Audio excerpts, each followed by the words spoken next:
저희 또 두 번째 시간 하나증권 김경환 연구위원님 모시고 또 중국 시장 한번 발빠르게 가도록 하겠습니다. 안녕하세요. 안녕하십니까. 예, 안녕하세요, 의원님. 지금 막 들어오셔서 네. 예, 엄청난 속보를 또 가져오셨습니다. 그렇죠. 예, 그 미국 상장된 아까 뭐 앞서서 말씀드렸던 ADR 기업에 대한 예, 그런 뉴스가 좀 나왔다고 하셨는데 어떤 내용일까요? 네. 지금 방금 그 뉴스 코멘트하다가 어, 거의 경보하듯이 거의 뛰어왔는데요. 예, 일단은 한 30분 전에 이제 중국 당국에서 미국 상장 중국 그 ADR 기업들 네, ADR 기업들. 관련해서 이제 상패 논란 관련해서 이제 미국 쪽에 회계감리 수용에 관련해서 합의하고 있다고 했지만 네, 잘 안 되고 있는 상황이었었고 이제 어제 홍콩에 이제 그 종목들이 좀 급등하면서 네, 좀 합의가 이루어지고 있다는 얘기가 좀 뉴스에 돌았는데 방금 그 CSRC로 불리는 중국의 증감회가 예, 공식적으로 인정을 했고요. 26일자로 이제 양측이 미중 회계감리 수용 관련 합의를 했고, 합의를 했습니까? 네네. 그러니까 그 예민한 그런 회계 자료나 기업 측에서 제공하는 거를 예, 홍콩에 있는 이제 회계사무소에 두는 조건으로 거기에 와서 이제 미국 측 어떤 인사들이 그 회계감리를 받는 조건으로 수용했다고 얘기를 했고요. 예, 그래서 결국에는 그 저희가 한 달 정도 된 것 같은데 그 미국에 상장된 중국의 그 일부 그 국영 기업들이 자진 상장 폐지를 했었거든요. 그렇죠. 그래서 그때 제가 코멘트를 남겼던 게 예, 아주 긍정적으로 보면 어. 혹시 합의 전에 제일 예민한 중앙 국유 기업들을 미리 빼는 게 아닌가라는 사실 생각은 했었고 물론 예, 이제 예. 그때 당시에는 그때 미중 관계가 안 기억납니다. 좋다 보니까 예, 이제 부정적으로 더 보는 쪽이 더 많았는데 다행히도 일단 큰 산은 좀 넘은 것 같고 아마도 이제 양측이 조건부로 좀 한 부분들은 있지만 일단 급한 2024년 안에 즉각 뭐 상장 폐지되는 일은 일단 막은 게 아닌가 싶습니다. 갈등이 그러면 극한 상황으로 가기 직전에 어쨌든 해소가 되는 모습인 거고 최근에 저도 사실 자진 상장 폐지 얘기 나왔을 때 이건 좀 안 좋은 흐름으로 가는 건가라고 했는데 예. 그게 어떻게 보면 이제 마지막 개방을 위한 어떻게 보면 미리 사전 정리하고 여기까지는 오픈할게라고 이제 저는 오픈하는 약간 뇌피셜 조금 더 하면 ADR 기업에 대한 어떤 회계 감사를 좀 해야겠다. 근데 좀 기간이 좀 됐잖아요. 지금까지 약간 바꾼 것 같아. 중국. 세팅을 해놨다고. 그건 뭐 제가 노코멘트 네, 너무 음모론이다. 알겠습니다. 제가 뭐 특별히 마지막 방송이라서 그냥 막 던지고 가겠습니다. 약간 네네. 무리수섰어요. 아, 마지막 네네. 방송이라서. 아니요, 뭐 그럴 수도 있고요. 예. 또 어쨌든 시간 끌긴 좀 한 것 같아요. 시간 끌기로 네. 뭔가 바꾼 것 같습니다. 세팅을 좀 해놓고 평소보다. 이제 다 바꾼 거야. 네. 이제 하세요. 이제 이렇게. 어쨌든 주가가 너무 많이 빠져서 일단 뭐 그 최소한 좀 실적 외에 회복할 수 있는 이슈들이 좀 생긴 거니까 예. 이 부분은 뭐 긍정적으로 볼 수 있을 것 같습니다. 알겠습니다. ADR 기업 입장에서 어쨌든 상장 폐지에 대한 리스크가 확 줄어드는 효과가 있는 거니까 호재로 봐야겠네요. 강한 호재로. 네, 당연히 호재고 네. 일단 뭐 주가 워낙 형편없이 지금 빠진 상황이고 히스토리컬 뭐 로우까지 계속 바닥으로 떨어진 상황이니까 뭐 일단 하반기 실적 기대도 있겠지만 기본적으로는 그 대외적인 이슈들은 조금 제거된 것 같습니다. 네. 야, 오늘 좋은 소식이 있네요. 오늘 시장 정말 궁금합니다. 오랜만에 좋은 소식이 왔어요. 그러니까요. 지금. 네. 이제 이렇게 하나씩 풀어가는 거죠. 예, 알겠습니다. 자, 일단 뭐 시진핑 또 이제 이야기를 좀 한번 하면서 3기 출범 네. 예, 앞두고 있는데 네.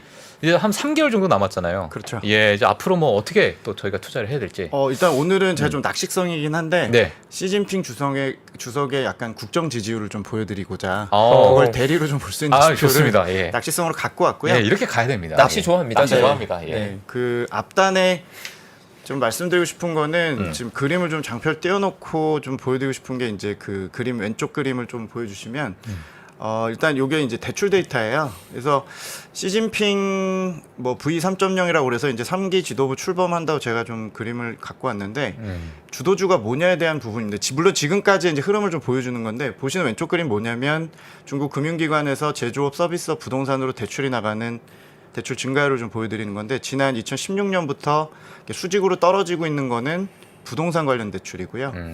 최근에 이제 좀 색깔이 조금 흐릿합니다만 올라가고 있는 거는 제조업입니다. 그리고 제로 코로나라고 옆에 돼 있는 에메랄드 색깔은 서비스업입니다. 그래서 제가 여기서 보여드리고 싶은 건 중국은 관치금융이고 기본적으로 중국 정부의 방향 어떤 궤도대로 사실은 대출이 나가는 거잖아요. 물론 수요도 있습니다만 예. 중국 수뇌부가 사실 2016년부터 그 방주불초라고 그래서 주택은 투기하는 게 아니고 뭐 사는 곳이다라는 이제 사자성어 같은 걸 쓰면서 예. 사실 그 이후로 강한 헤어질 결심을 했고 저희가 그 헤어질 결심을 어떻게 보면 지금 와서 보면 예. 조금 과소평가한 측면도 있고 아. 제가 항상 주장하듯이 중국은 여전히 그 어떤 여러 가지 부양 카드가 있지만 부동산에 대해서 계속 코너로 몰았던 결과물로 이렇게 지금 된 결과가 좀 크다라고 말씀드리는데 아무튼 다음 지도부 11월에 출범을 하더라도 지금 풀린 이런 대출을 보시면 제조업은 2011년부터 2019년까지 거의 대출 증가율이 기다가 최근에 와서 급등한 이유가 1차적으로는 예전 10년 전에 중국이 과잉 설비, 과잉 투자 저희가 걱정할 때 대비해서 예. 구조 조정이 1차로 끝났다. 그리고 두 번째는 예. 지금 중국의 주도주인 태양광, 배터리, 반도체 뭐 등등등 이런 것들이 정부의 육성 하에서 제조업 쪽으로 극단적으로 몰리고 있다. 이건 정부의 승인 없이는 이 정도의 대출 증가율이 나오기가 어렵다는데 네. 최근 2, 3년 동안 계속 이어지고 있죠. 그래서 다음 지도부도 결국에 부동산에 대해서는 큰 미련을 갖지 않을 가능성이 높고, 그러니까 제가 뭐 위기가 온다는 얘기를 드리는 게 아니고 이미 사실은 지표적으로는 중국 부동산 지금 약간 위기 상태고 예. 당연히 이제 어느 정도는 끌어올리겠지만 기본적으로 중국 정부의 구상은 제조업을 가지고 갈 거다라고 말씀드리고 지금 제로 코로나로 빠진 서비스업 관련된 대출은 뭐 어떻게 보면 일시적이다. 그러니까 일시가 좀 길긴 합니다만 예. 기본적으로 이건 어차피 나중에 상황에 따라 올라올 부분이기 때문에 그와 관련된 내수주들 정도가 이제 주도적인 역할을 좀 할 걸로 보여지고요. 예. 제가 연결해서 그 지금 중국의 부동산 관련해서 얼마나 이제 작정을 하고 이렇게 코너로 몰았는지 조금 보여드리면 바로 오른쪽 그림인데요. 네네. 점선은 금융기관 중장기 대출 증가율에서 이제 부동산 관련 대출 증가율을 점선으로 보여드리는 건데 2016년 3월달에 정확히 그 고점으로 해서 올해 6월달까지 데이터가 급격히 떨어지는 걸 그러네요. 보여드린 거고 예. 이렇게 들락날락하면서 지금 마이너스 0.17%까지 좀 떨어진 저 초록색 선이 최근 부동산과 중국 건축업의 성장 기여도입니다. 그러니까 뭐 중국이 6%를 성장했다면 거기에 뭐 1점 몇 프로 포인트 정도가 되는 성장 기여도가 최근 들어서 2분기에 마이너스까지 갔죠. 뭐 이런 거는 사실 사상 처음이고 부동산과 건축업이 그것만 기여하는 게 아니라 뭐 중국 광범위하게 중국 내수의 부동산 영향이 크다고 감안을 하면 예. 지금 현재는 부동산이 경착륙을 했다고 보시는 게 맞긴 하죠. 근데 이제 제가 말씀드리고 싶은 포인트는 그 이러나 저러나 중국이 부동산이 나쁜 건 맞는데 최근에 예를 들어 LPR 대출 금리를 인하해서 금리를 인하했다는 표현을 할 때 예. 사실은 막 그 중국 정부가 쫓아가듯이 이제 막 상황이 어려워지니까 부랴부랴 했다는 표현보다는 이제 본인들 표현으로는 지난 5년 동안 이렇게 관치금융화해서 코너로 몰았고 네. 대출을 못 나가게 한 상태에서 이제 부작용이 일부 더 생각보다 커지니까 네. 그때 이제 들어와서 막아주는 정도다 수준의 이제 표현으로 할 수 있을 것 같아요. 그래서 사실 저희가 볼 때 지금 중국의 부동산은 이 정도 수준의 성장 기율이 나오는 거는 중국 정부가 이제 용납은 할 수 없을 것 같습니다. 그래서 이제 최근에 이제 나오는 일련의 조치들은 방향은 튼 것 같은데 2016년 이후부터의 그 현재 의지를 보면 이번에 살릴 때도 상당히 좀 마일드하게 아마도 그냥 연착륙을 좀 유도하는 정도 수준에서 올해 끝날 것 같고 내년이 됐을 때도 아마 성장 기율이 과거처럼 올라오기는 쉽지 않을 것 같아요. 제가 참고로 말씀드리면 중국의 그 주택 거래 증가율 같은 걸 보면은 중요한 지표인데 2016년 전에는 10년 동안 연평균 성장률이 한 15% 정도 주택 거래가 일어났는데 그 이후로 16년 이후 지금 보시는 데이터 5년 동안은 연평균 한 2%가 평균이에요. 그러니까 지금 마이너스 거의 한 30%까지 올해 주택 거래가 빠져서 위기하고 실제로 지금 많은 기업들이 예. 도산 압력을 처해 있는데 앞으로 살리더라도 최근 5년 평균인 한 2% 정도 수준의 증가로 올리는 게 목표일 정도일 거라고 생각을 합니다. 다만 저희가 이걸 보여드리는 이 지표는 예. 사실 과거긴 하죠. 그러니까 이제 과거고 방향성으로 봤을 때 앞으로 부동산을 통한 어떤 그 경기 드라이브를 걸거나 예. 부동산 관련주들이 주도주 역할을 하기에는 좀 부족한 상황 수준의 조치가 나오지 않겠나 보고요. 일단 저희의 뷰는 4분기부터는 지금 보시는 이 성장률 마이너스 형편없이까지 빠진 거는 플러스로 좀 돌리는 정도까지는 보합 정도까지는 만들지 않겠나라고 보시면 될 것 같아요. 그래서 제가 그 중국은 지금 업황이 살아나는 것도 필요하고 기본적으로 중국 정부가 직접 개입하지 않으면 어려운 수준까지 일부 왔거든요. 그래서 예. 절반은 중국 정부가 헝다그룹 같은 그 기업들을 사실상 구조조정에 들어가는 앞으로 2, 3년의 이제 과정이 진행이 될 거고 그리고 업황은 절반 정도는 살리기 위한 조처들이 이미 시작은 됐다. 그래서 주가를 한다고 말씀을 드리면 제가 그러니까 매크로만 보셔야 되고 경제만 보셔야 되면은 더 어떤 그 후폭풍에 대해서 예. 얘기를 드리겠지만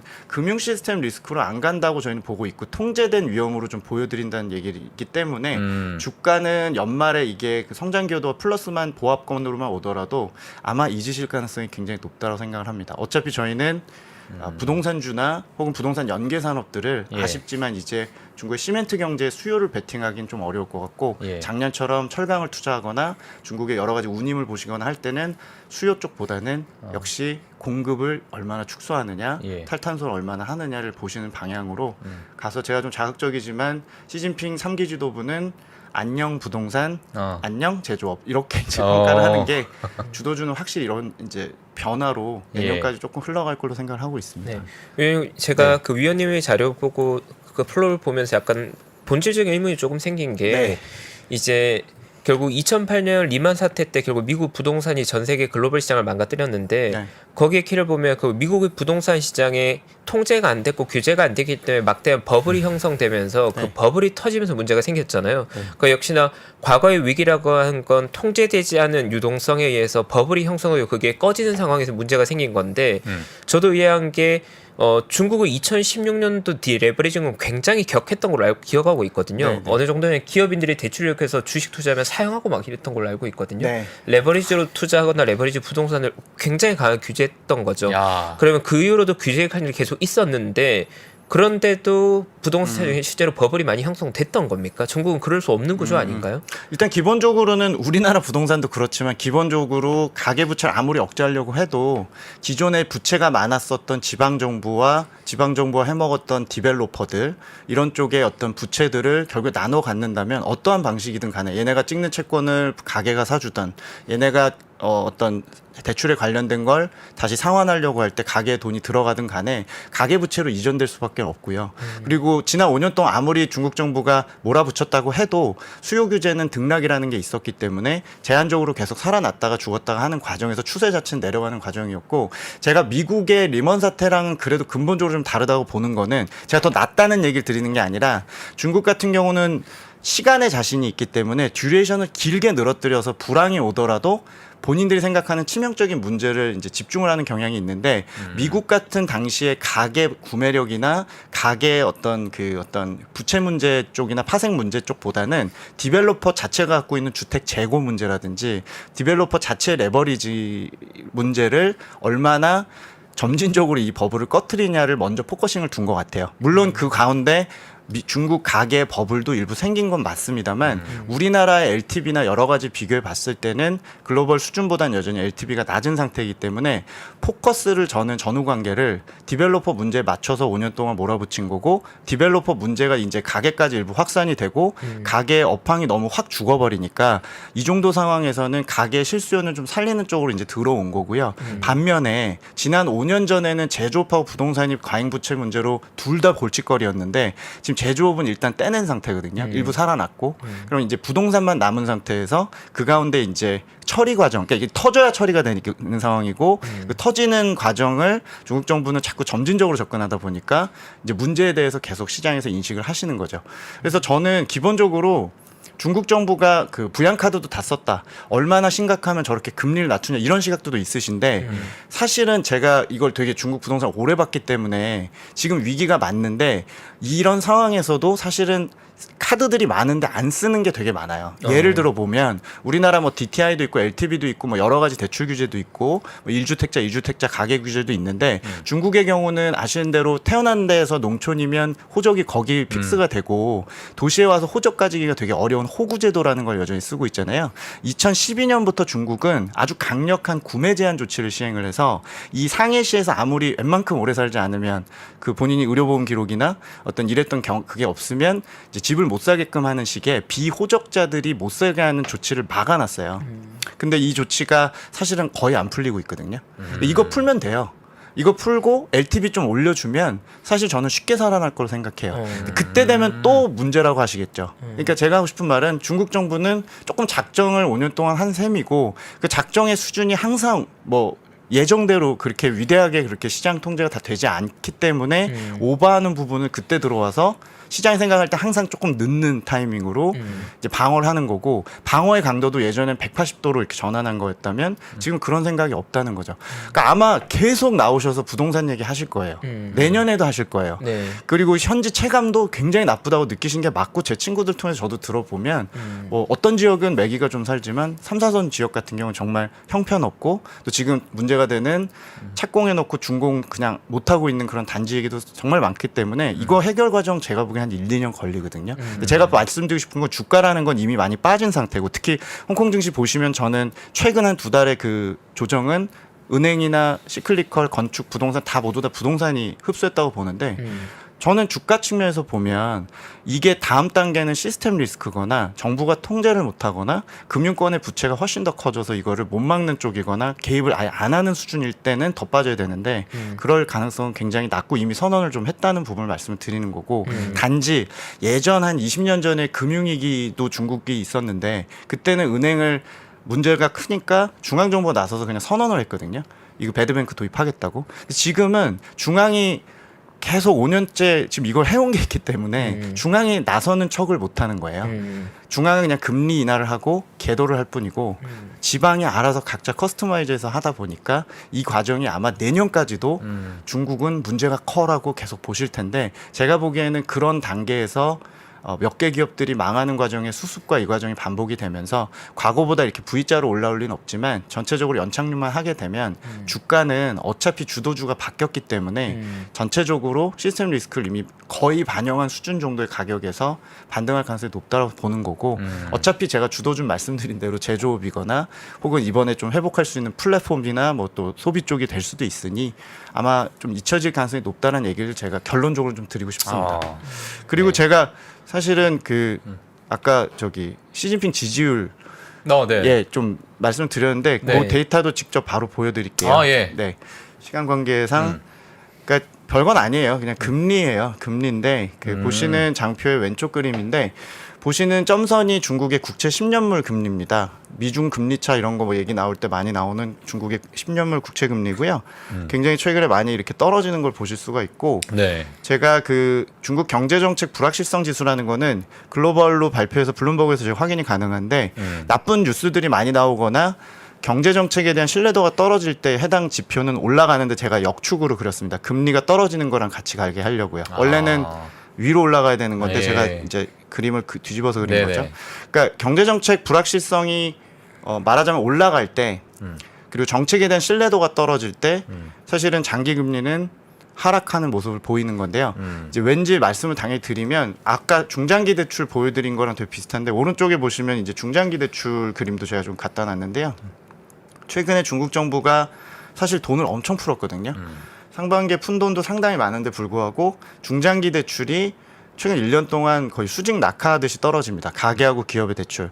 제가 뭐 중국 10년 살아본 경험상 중국이 정책의 어떤 방향성을 일관되게 좀 잡고 청사진을 잡으면 그걸 좀 밀고 가는 경향이 있으나 최근에는 규제 일변도였고 상당히 그 산업 정책이 왔다 갔다 하다 보니까 당연히 돈을 아무리 풀어도 단기 대출만 늘고 이 올라가지 않는, 그러니까 금리가 계속 빠지는 상황인 거죠. 수요가 줄다 보니까. 그래서 저는 이제 제가 왜 장기 금리를 최근에 이제 바닥까지 떨어진 상태에서 결국 시진핑 주석이 11월쯤에 3기 지도 출범을 하려면 제가 볼 땐 정치 시스템적으로는 세팅이 끝났으나 지금 살리고자 하는 거는 단순히 재정, 통화, 뭐 혹은 부동산 규제 완화도 좋지만 실제 민간에서 중장기 대출 수요가 일어나고 장기 금리가 올라가는 게 중요해 보이고, 그게 어떻게 보면 조금 과하게 말하면 국정 지지율이고 혹은 정책에 대한 지지율이 지금 급격히 떨어져 있다는 걸 제가 좀 보여드리는 거죠. 그래서 중국에서 꼭 보셔야 되는 지표는 제가 뭐 텔레그램 이런 데도 업데이트 항상 하지만 국채 10년물 금리가 올라가지 않으면 하반기에 중국의 전반적인 그 지수나 이런 것들이 이렇게 상단이 좀 제한될 가능성이 굉장히 높아 보이고, 네. 중국은 돈을 아무리 풀려고 해도 정부의 말을 듣지 않고 민간이 관망하는 형태가 지속되면서 이미 지표 자체는 경착륙으로 보인 상태니까 예. 그거보다는 좀 못 올라가는 상태. 그렇게 될 경우에는 또다시 성장주들이 좀 더 우위에 있게 되는 뭐 그런 형태가 좀 될 것 같습니다. 그래서 저는 일단 이 국채금리나 보시는 지지율은 최대한 좀 끌어올리려고 노력을 할 거고 말하자면 그냥 돈이 아니라 퀄리티가 있는 중장기 대출이 올라가는 게 중국의 핵심 키 데이터라서 제가 이제 그 두 개 데이터를 좀 보여드리고 예. 이게 못 올라가면 사실은 여론 눈치를 상당히 많이 볼 수밖에 없을 거라고 어. 생각을 좀 하고 있습니다. 네. 그럼 홍콩 증시 반등과 함께 지지율도 올라가는 시나리오가 되겠네요. 그렇죠. 저는 거의 같이 봐요. 국채 금리, 중장기 대출, 홍콩 증시.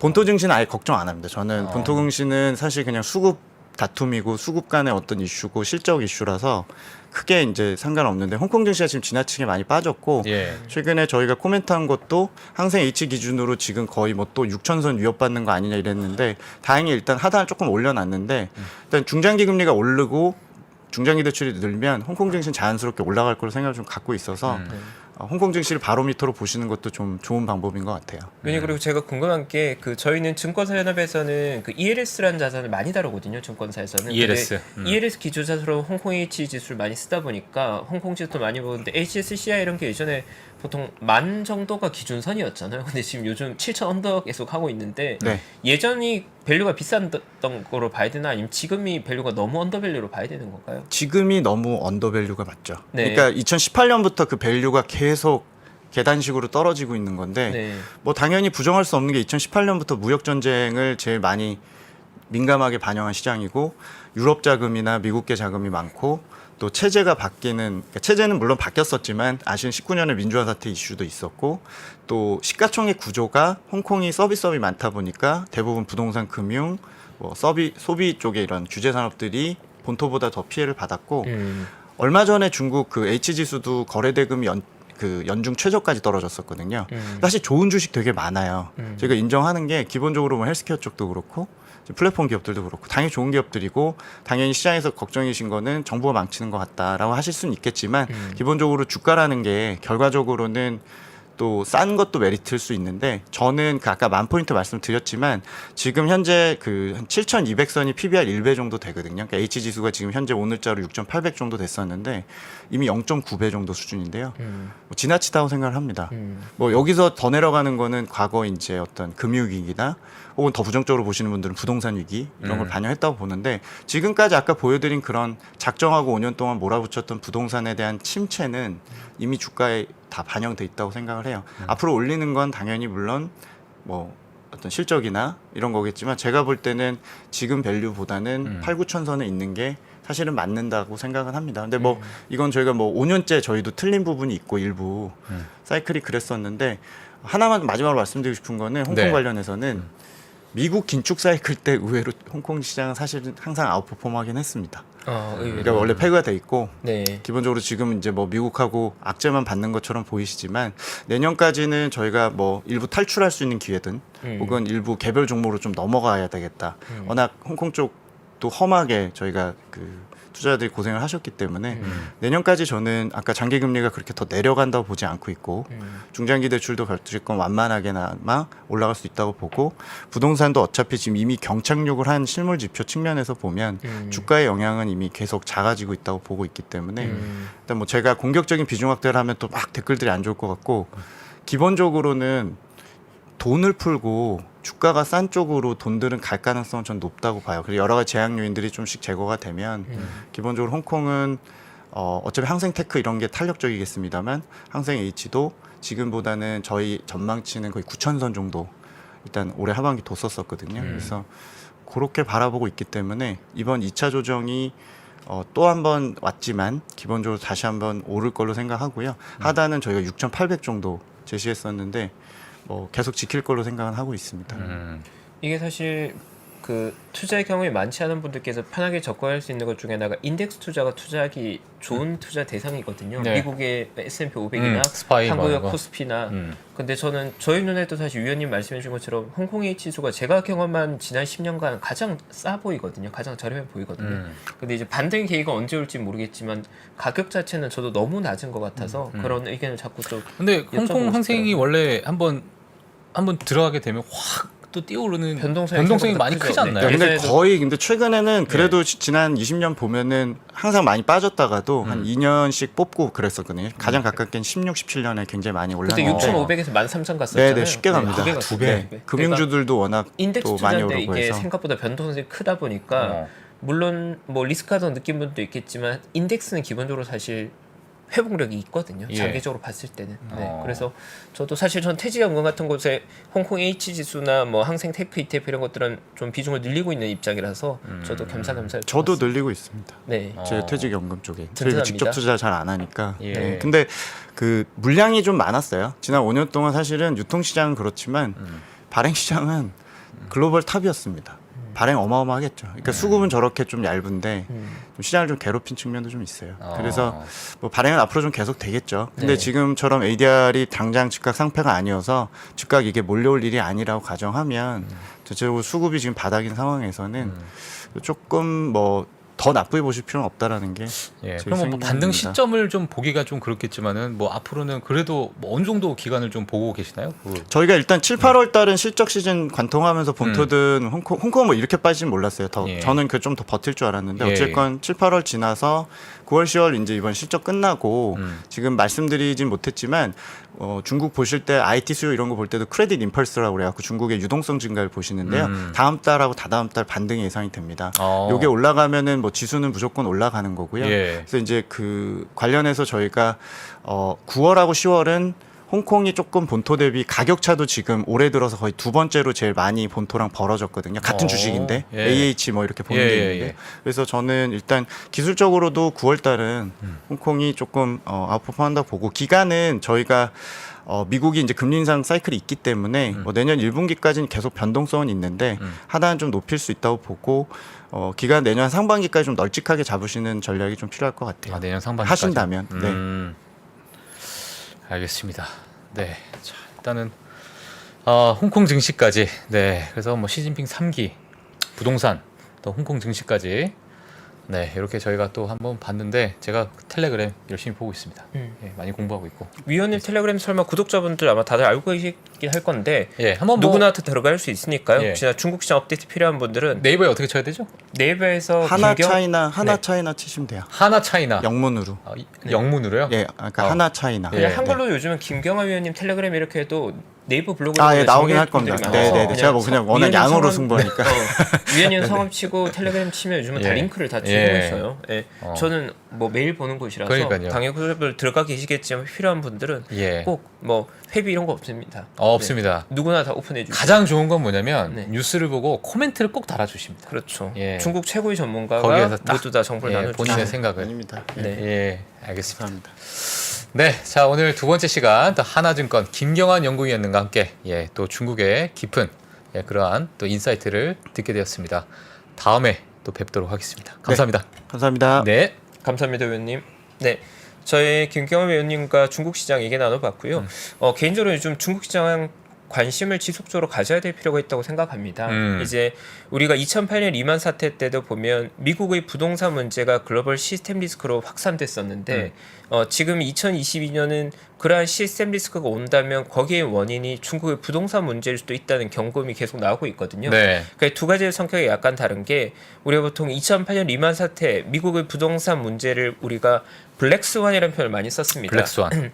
나심 탈립이 2007년에 블랙스완이라는 단어를 통해서 우리가 인지하지 못했던 있지 않을 것 같은 사건이 갑자기 발생하면서 시스템 균열이 오는 건데 전 세계에서 가장 건강한 국가인 미국에서 그것도 부동산이 망가질 거라는 상상도 못했던 거거든요. 근데 요즘 이야기가 많이 나오고 있는 회색 코뿔소란 단어는 2013년도에 만들어졌는데 우리가 이미 인지하고 있는 리스크가 우리에게 점진적으로 다가오고 있는데 그걸 그냥 멍 때리고 보고 있으면 안 되는 얘기를 하는 거거든요. 그러니까 만약 중국 부동산 문제가 정말 시스템 리스크로 전이된다면 그걸 회색 코뿔소라고 볼 수 있을 텐데 적어도 저 역시도 여전히 가능성은 낮다고 보고 있지만 모두가 주목하고 있는 이벤트고 그게 시스템 리스크로 전이되느냐 안 되느냐가 지금 시장이 보는 약한 균열이 가능한 판 중에 하나이기 때문에 우리가 꼭 관심 가질 필요가 있고 그런 것들을 리스크한 정보일수록 더 전문가의 조언들을 좀 들어볼 필요가 있거든요. 그래서 저 역시도 뭐 위원님의 조언이나 다른 자료들 많이 보고 있기 때문에 그러한 관점에서 왜 우리가 중국을 봐야 되는가 중국에 투자를 하든 안 하든 시스템 리스크 원인이 될 만한 것들은 좀 체크할 필요가 있다. 그런 관점으로 보면 더 좀 의미 있는 시간이 될 것 같습니다. 예. 네, 알겠습니다. 저희 잠시 후 상부에는 모두 많이 기다리시는 저희 장엔젤님 현재 뉴욕 증시 거래소와 비슷한 그림을 배경으로 곧 준비하고 계시고요. 네. 뉴욕 현지 느낌으로 3부 모시겠습니다. 네. 매크로가 특히 올해 같은 경우가 매크로가 시장을 뒤흔들고 있어요. 올해 상반기 보시면 기업들이 잘 못했다는 얘기 안 나오죠. 드디어 3프로TV에서 오건영 부부장의 경제 강의가 출시됐습니다. 주가가 떨어지면 이유가 뭘까요? 보통 뭐라고 나와요? 인플레이션 때문에 떨어졌다 나와요. 그죠? 금리 인상 우려 때문에 떨어졌다는 얘기 들어보셨어요? 경기 침체 우려 때문에 떨어졌다는 얘기 들어보셨어요? 이게 뭐죠? 다 매크로예요. 매크로가 시장을 뒤흔들 때가 있어요. 시절이 태평하면 저 같은 사람들이 하는 얘기는 들을 필요가 없어요. 편안하잖아요. 그러면 그때는요, 바텀업 보세요. 포인트예요. 근데 시절이 하수상하잖아요. 시절이. 그럼 뭘 보셔야 되죠? 매크로 쪽에서 나오는 아이디어에 조금 더 주목해서 보실 필요가 있다라는 점. 요걸 좀 기억을 해주시면 좋을 것 같습니다. 3프로TV 경제대학 오건영의 경제를 보는 눈 신규 출시 기념 8월 31일까지 얼리버드 특가로 만나보시죠. 지금 바로 영상 아래 댓글을 확인하십시오.